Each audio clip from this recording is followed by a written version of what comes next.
bayaran insentif awal penjawat awam dibayar sekaligus.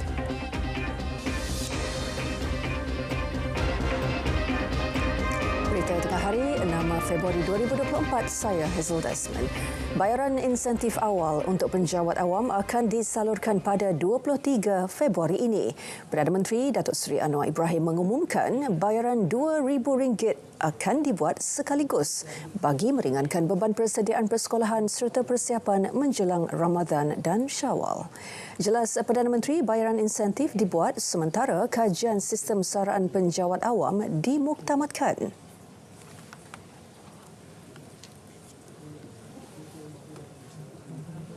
Bayaran insentif awal RM2,000 kepada semua penjawat awam grade 56 ke bawah, termasuk kelantikan kontrak RM1,000 kepada semua jabatan utama sektor awam dan RM1,000 kepada semua pesara kerajaan, termasuk veteran berpencen dan veteran tidak berpencen. Beliau berucap pada Majlis Perhimpunan Warga Kementerian Kewangan bersama-sama Perdana Menteri dan Menteri Kewangan di Putrajaya. Mengulas isu pencen penjawat awam, Datuk Seri Anwar menjelaskan sebarang keputusan yang bakal diumumkan tidak akan menjejaskan pencen penjawat awam sedia ada. Selain itu, kerajaan juga komited merealisasikan pelarasan gaji penjawat awam yang sudah belasan tahun tidak dikaji semula. Sementara itu, Perdana Menteri memaklumkan kajian sistem saraan perkhidmatan awam akan dimuktamadkan dalam tempoh 2 bulan. Ini termasuklah umpamanya untuk memula, dan sudah saya mulakan, mesyuarat pelarasan gaji pejabat awam. Yang itu semua orang setuju. Dan dengan KSN dan KPPA setuju untuk percepatkan. Jadi dalam kita sudah sampai, saya alhamdulillah kerana lebih cepat daripada apa yang saya jangkakan keputusannya. Tapi dia ikut imbangi dengan keupayaan kita. Sebab itu saya mulakan, saya tidak mahu mengatakan ini sengaja dilengah-lengahkan. Sudahlah 12 tahun tunggu. Komiti, dan ada coordinating committee, dan ada super coordinating committee, kemudian cabinet committee. Dalam pada itu, Perdana Menteri menegaskan kerajaan tidak hanya mementingkan penjawat awam semata-mata dalam memberi bantuan, tetapi juga semua rakyat Malaysia. Bantuan pekebun kecil getah, pesawah padi, sumbangan tunai rahmah, sumbangan asas rahmah SARA dan bantuan awal persekolahan BAP antara usaha kerajaan buat rakyat. Tambah Datuk Seri Anwar, kerajaan juga telah menaikkan insentif pengeluaran getah IPG sebanyak 2 kali. Kita tahu bahawa dulu bertahun-tahun dia kekal setakat RM2.50. 2023 saya naikkan RM2.70. Tahun ini kita naikkan RM3. Ya. Jadi belanja peruntukan itu sekarang ni dah sampai mencecah RM400 juta yang khusus untuk tambahan selain daripada STR dan lain-lain. Ya. Kerajaan juga mula menyalurkan bantuan pesawah pada tahun 2023 selain mengambil langkah meningkatkan pendapatan pesawah. Sementara sumbangan tunai ramah STR telah ditingkatkan kadar bantuan dan bayaran fasa 1 sehingga RM500 kepada penerima isi rumah telah disempurnakan pada hujung Januari lalu.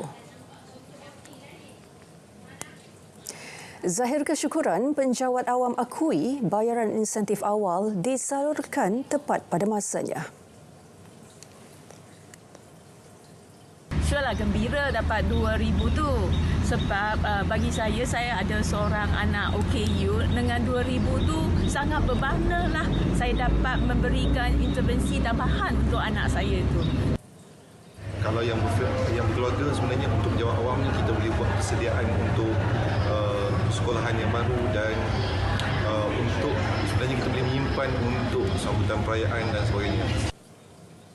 Okey, dengan pemberian insentif RM2,000 itu memang sangat berguna dan bermakna kepada kami lah, di mana saya boleh menggunakan duit tersebut untuk perancangan diri dan juga keluarga. Misalnya saya boleh membeli bahan bacaan tambahan. Sangat membantu kepada penjawat awam yang berkeluarga. Pertama, untuk bagi meringankan penjawat awam ini yang berkeluarga untuk menyambut Ramadan, dan keduanya untuk sesi persekolahan anak-anak. Seramai 26 lagi pendatang tanpa izin parti warga asing yang melarikan diri dari depo imigresen sementara Bidor Khamis lalu berjaya ditahan dalam op kesan setakat pagi tadi. Ketua Polis Perak Datuk Seri Muhammad Yusri Hassan Basri dalam kenyataan memaklumkan jumlah keseluruhan tangkapan kini adalah seramai 86 orang daripada 131 jumlah keseluruhan orang tahanan yang lolos. 61 orang diberkas polis manakala selebihnya oleh pihak imigresen. Daripada jumlah itu, 2 orang meninggal dunia akibat kemalangan jalan raya. Menurut beliau, operasi memburu 43 lagi baki tahanan terus dipergiatkan. Tangkapan semula dilakukan di kawasan kilometer 326.2 Lebuh Raya Plus arah utara, RNL arah selatan Tapah, rumah kongsi projek Velcra Sungai Gempel Bido, kampung orang asli Kenoh Tapah, kawasan pos Woh Jalan Pahang Tapah dan kampung Batu Melintang Tapah.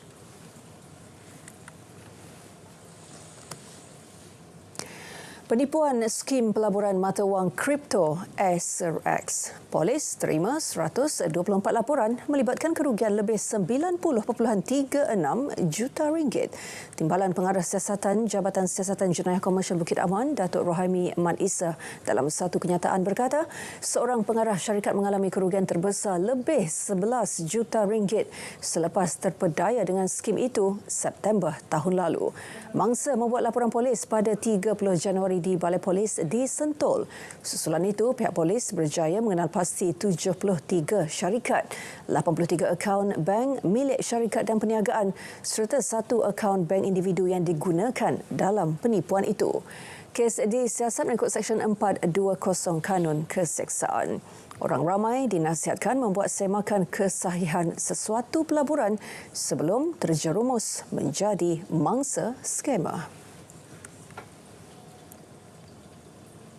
25 pendatang asing tanpa izin parti ditahan atas pelbagai kesalahan dalam operasi penguatkuasaan imigresen di Putrajaya awal pagi tadi. Tangkapan melibatkan 23 lelaki dan 2 perempuan terdiri daripada warga negara Pakistan, India, Indonesia, Filipina dan Myanmar. Ketua Pengarah Imigresen Datuk Roslin Jusoh memaklumkan seramai 127 warga asing diperiksa dalam operasi tersebut. Hasil daripada pemeriksaan kita dapati antara kesalahannya adalah mereka overstay. Sebab untuk kesalahan-kesalahan lain kita kerana ada kebanyakan majoriti yang mereka berada di sini bekerja di sekitar Putrajaya. Majoritinya bekerja di kedai-kedai makan di sekitar Putrajaya dan mereka yang diperiksa tadi mengatakan dokumen pengesahan berada bersama majikan dan kita minta mereka menghubungi majikan malam ni juga. Sekiranya majikan dapat membuktikan dokumen bahawa mereka itu adalah pekerja yang sah, kita akan bebaskan malam ni. Kita tak perlu bawa balik ke ibu pejabat. Operasi yang digerakkan hampir 2 jam itu membabitkan 141 pegawai imigresen. Ia susulan aduan penduduk setempat mengenai kehadiran warga asing yang tidak terkawal di kawasan berkenaan sekaligus mengganggu ketenteraman mereka. Mahkamah Magistrate Ayer Keroh membenarkan perintah reman terhadap seorang pengarah jabatan sebuah kementerian dan seorang pengarah syarikat di Melaka disyaki mengemukakan tuntutan palsu berkaitan pembekalan bagi sebuah program jabatan tahun lalu. Perintah reman dikeluarkan Magistrate Khairunisa Hasni. Kedua-dua suspek berusia 42 tahun dan 41 tahun itu ditahan semalam kira-kira 2.45 petang di Pejabat Suruhanjaya Pencegahan Rasuah Malaysia SPRM Melaka bagi membantu siasatan. Suspek dipercayai terlibat mengemukakan invoice yang mengandungi butiran palsu bagi memperoleh tuntutan pembekalan berjumlah RM49,900 sedangkan pembekalan tersebut tidak pernah dilaksanakan. Kes disiasat di bawah Seksyen 18 Akta SPRM 2009. Pengarah SPRM Melaka Muhammad Syaril Cik Saad yang mengesahkan penahanan suspek terbabit semalam tidak menolak kemungkinan akan memanggil beberapa penjawat awam di jabatan berkenaan untuk memberi keterangan.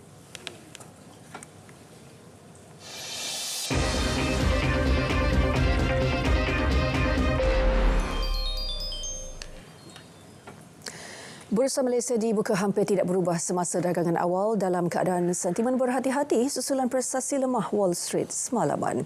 Indeks FPM-KLCI naik 0.65 mata kepada 1,511.99 mata setakat pukul 12.35 tengah hari. Wentel mendahului kaunter saham paling aktif meningkat 2 sen kepada 28 sen. Sebaliknya Widat turun 1 sen kepada 11.5 sen manakala Velesto bertambah setengah sen kepada 25.5 sen. Dan beralih ke kaunter saham paling untung, FNN melonjak 44 sen kepada RM28.88 sen. Manakala United Plantation meningkat 26 sen kepada RM19.84 sen. Dan AJ naik 14 sen kepada RM16.40. Ringgit dibuka rendah berbanding dolar Amerika Syarikat pada awal dagangan. Keadaan itu didorong data pekerjaan selain isyarat kadar faedah tinggi oleh Rizab Persekutuan Negara Maju itu. Pada 12 tengah hari, ringgit diniagakan pada 4.76 berbanding dolar Amerika. Berbanding dolar Singapura, ringgit disebut pada 3.53 dan berada pada 3.20 berbanding yen. Ringgit diniagakan pada 5.96 berbanding pound sterling dan disebut pada 5.11 berbanding euro. Dan berbanding BAF, ringgit didagangkan pada 13.31.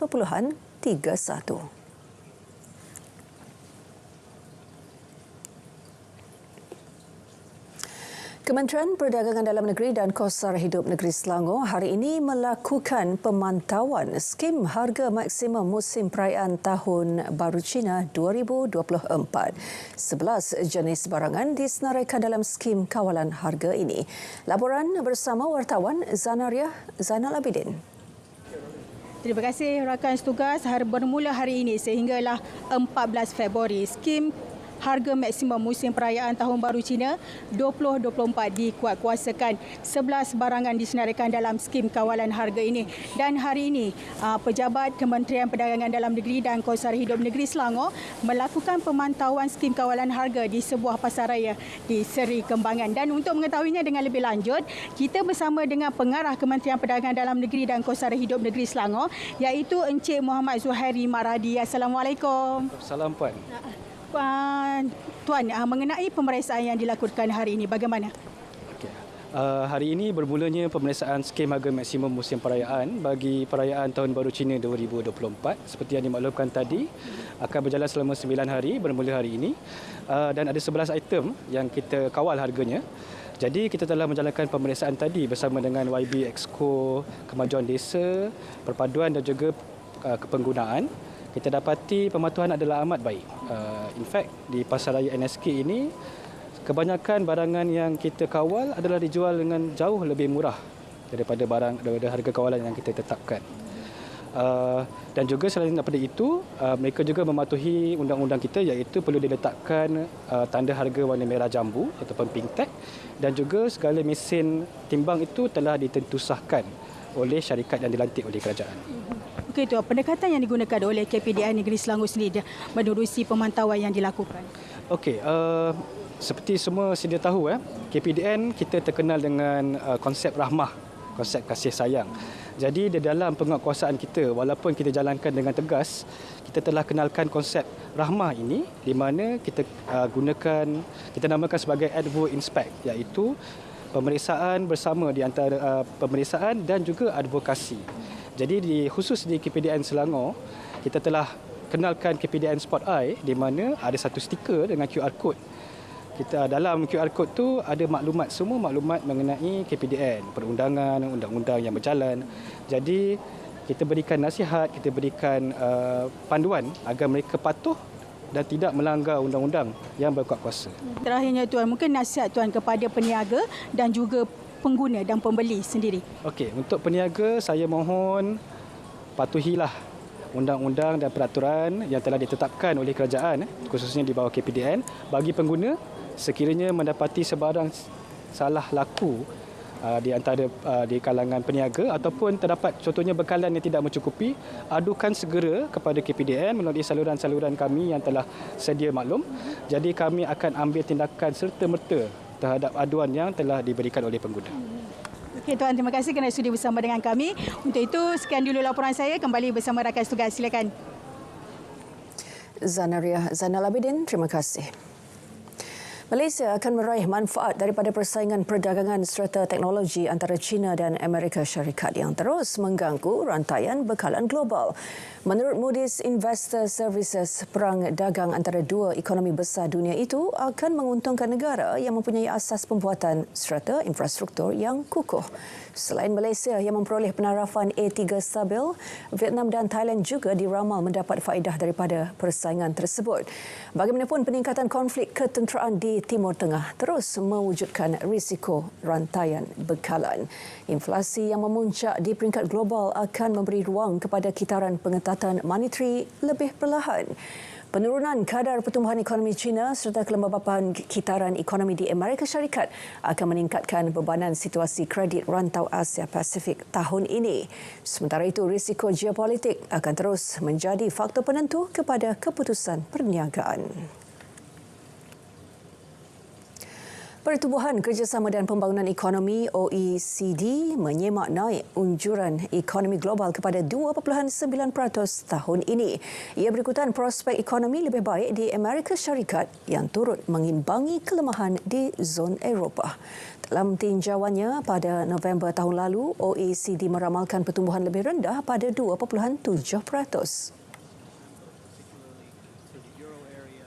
Since the release of our previous outlook in November, the global economy has broadly developed as we expected.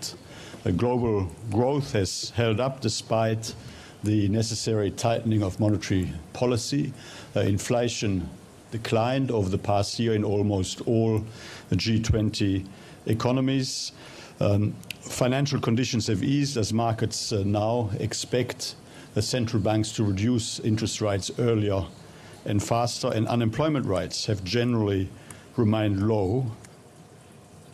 Bagi 2025, unjuran kekal pada 3% dengan pertumbuhan dijangka dirangsang oleh pengurangan kadar faedah bank-bank pusat utama seiring inflasi berkurangan.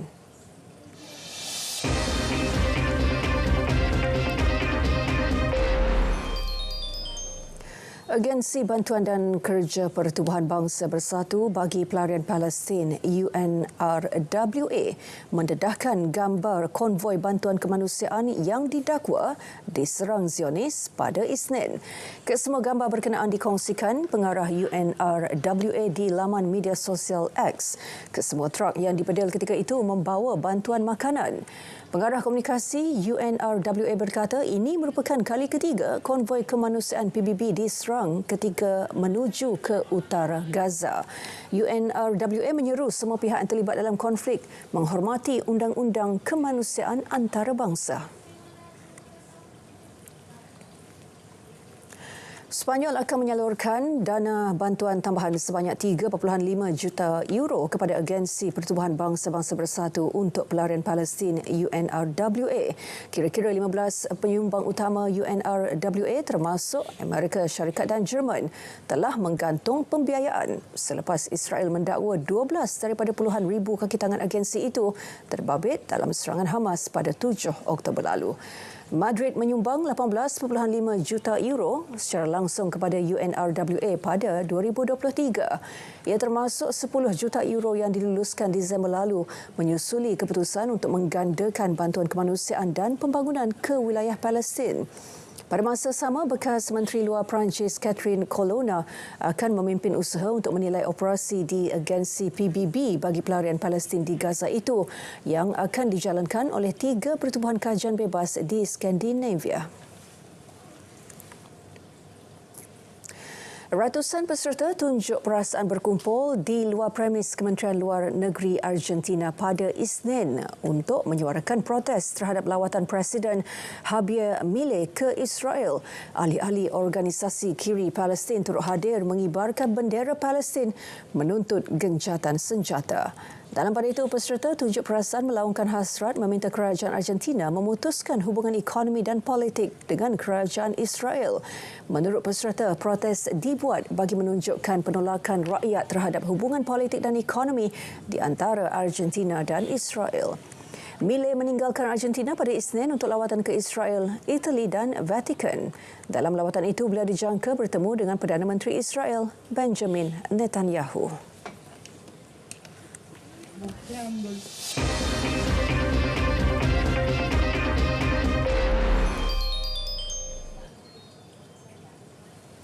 Konfederasi Hoki Malaysia MHC sedang mencari ketua jurulatih pasukan lelaki baharu bagi menggantikan A. Arul Selvaraj. Kontrak jurulatih berusia 53 tahun itu ditamatkan selepas skuad Speedy Tigers menampilkan aksi hambar pada saingan kelayakan ke Sukan Olimpik 2024. Notis kekosongan jawatan itu akan diiklankan menerusi laman web rasmi MHC hari ini. Calon yang berminat mempunyai 7 hari untuk menghantar permohonan mereka.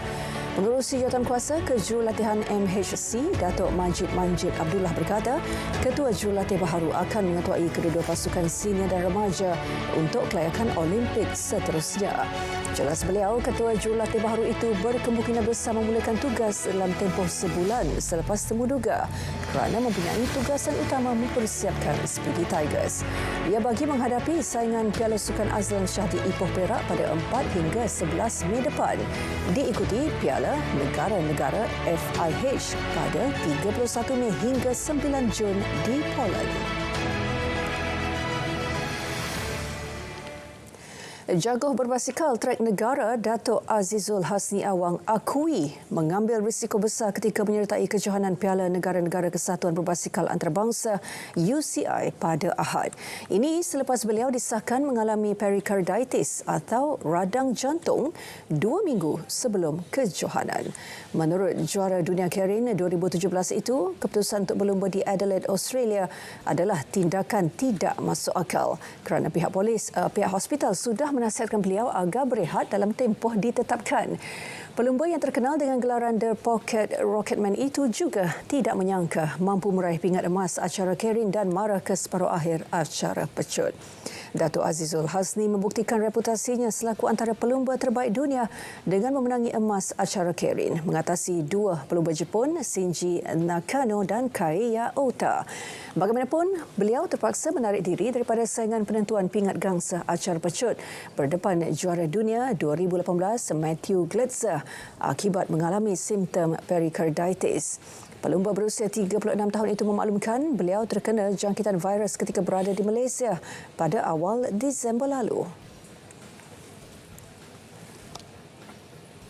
Bola sepak Piala Asia 2023, Korea Selatan bersedia jika sekali lagi terpaksa beraksi selama 120 minit berdepan Jordan dalam saingan separuh akhir malam ini. Pengendalinya, Jurgen Klinsmann berkata, mental dan stamina anak buahnya masih berada pada tahap terbaik meskipun terpaksa memerah keringat menundukkan Australia pada aksi suku akhir minggu lalu. Korea Selatan terpaksa mengharungi 120 minit perlawanan sebelum menang 2-1 hasil jaringan Hwang Hee-chan dan kapten pasukan Sun Heung-min.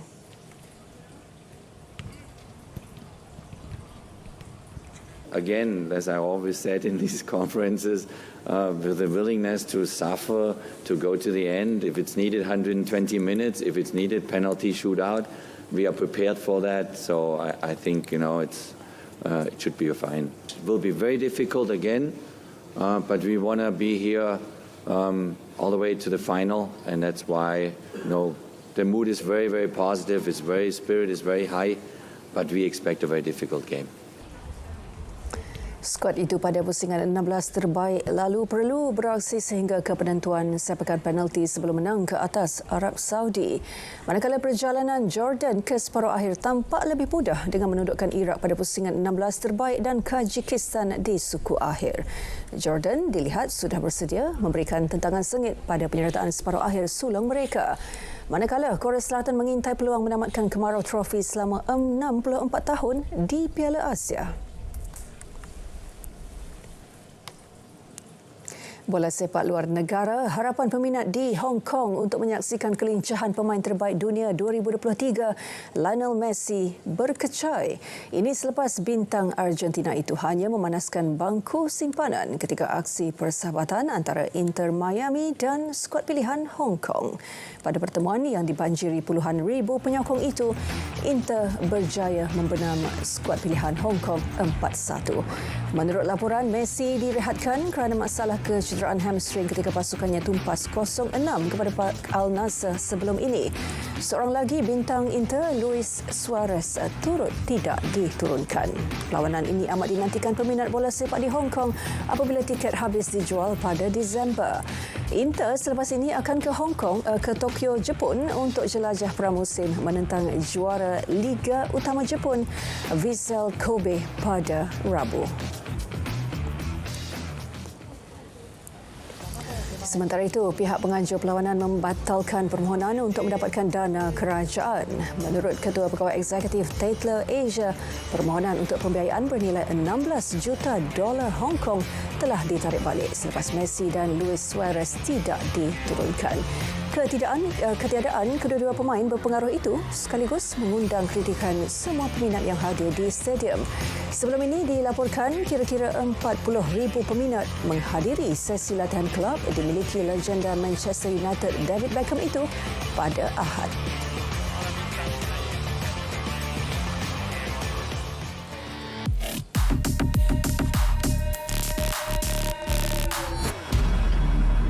Tular di TikTok, tangkap layar berita berkaitan pelaksanaan charge 1% untuk tambah nilai Touch and Go. Turut diletak pada hantaran itu, wajah Perdana Menteri memberi bayangan kononnya beliau terlibat pengenalan charge. Hantaran dipercayai sengaja dibuat bagi memberi imej negatif kepada kerajaan. Semakan pasukan biar betul mendapati usaha mengaitkan Perdana Menteri dengan operasi syarikat adalah tidak asas. Realitinya, pengenalan charge diputuskan syarikat.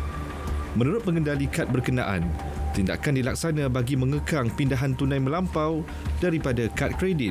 Ia juga dilaksana bagi meimbangi kos pindahan nilai yang ditanggung syarikat. Pengenaan charge bagaimanapun hanya melibatkan tambah nilai menggunakan kad kredit. Henti cipta persepsi, tak perlu timbulkan kegusaran. Penyebaran perkara seumpama tidak mendatangkan faedah. Terima bahan fitnah atau disyaki tidak betul, segera lapor ke MCMC.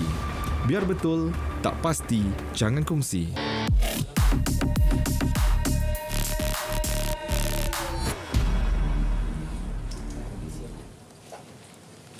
Berita tengah hari berakhir di sini. Dari sungai ke segara, Palestin pasti merdeka. Malaysia Madani tekad perpaduan penuhi harapan.